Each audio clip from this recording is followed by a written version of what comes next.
Hi, I'm Tom Swartz. I'm the Director of Manufacturing for IAC. So a few years ago, ANSI and RIA, the standards that IAC and OSHA recognizes for robotic standards, changed some things that allow now for humans to interface with robots. So there's really three key advantages to these cobots. Number one, the reduction of the guarding, which allows for a smaller footprint. Number two, the reduction of the safety devices. And number three, multiple operations happening at once with the operators working side by side with the robots. And all three of these can now reduce the overall cost of the cell. My name is Justin Daggett. I'm a senior engineer here at IAC. My specialty is robot and robot systems. The machine behind me is a FANUC M10 robot. On the robot we have a vision guided system mounted to it. Just recently our plant in Greencastle, Indiana came to us with an issue where they couldn't locate the door repeatably on a clip installation cell. We came up with a solution using 3D vision to locate the panel in space and offset the robot coordinate system for the clip installation routine. Some of the issues we've ran into previously with plastic injection parts are the repeatability of the part and the location of the part relative to the robot.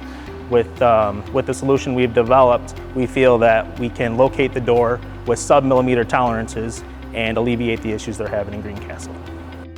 My name is Marcus Lott. I'm a senior engineer at IAC and my specialty is controls and robotics. This is a universal robot and it's a collaborative, so we're calling these collaborative robots cobots. And what that means is you can work side by side with it safely without extra guarding or safety devices. It has the ability to stop itself when it comes in contact with a human or any other object. It comes in 3 different payloads, so we can do a 3, 5, or 10 kilogram. This one is the 10 kilogram. It's super easy to program. You don't have to have prior knowledge of robots to do the type of programming that this one takes. Currently we're testing this robot for applying glue to the headliners. We'll have great advantages in quality, more repeatability, and we'll also use less material. For the future, we're looking for welding applications. We already are doing pick and place in other places, and we're looking at 3D vision and also fastening. So the Huron, Ohio facility came to us with a need for picking and placing a door application at the facility. And working with them, we came up with the integrator and we started doing design of concept here.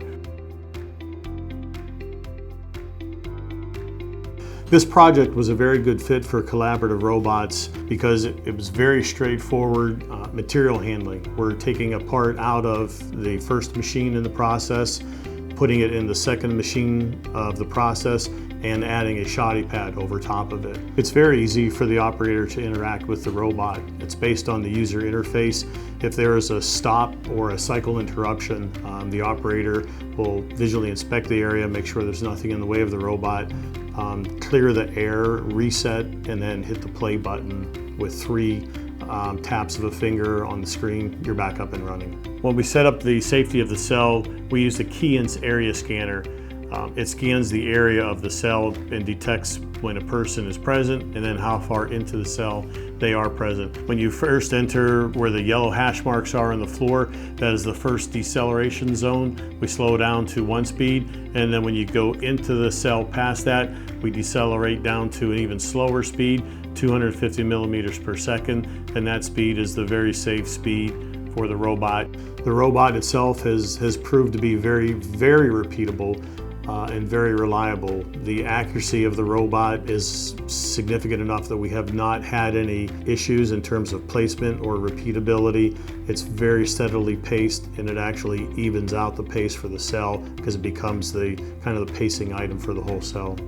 There's definitely a need for this type of innovation and this type of practice on the floor in our industry. There's constant pressure to do more with less, to manage our costs better, and our customers need to see that we are taking forward approaches to do that.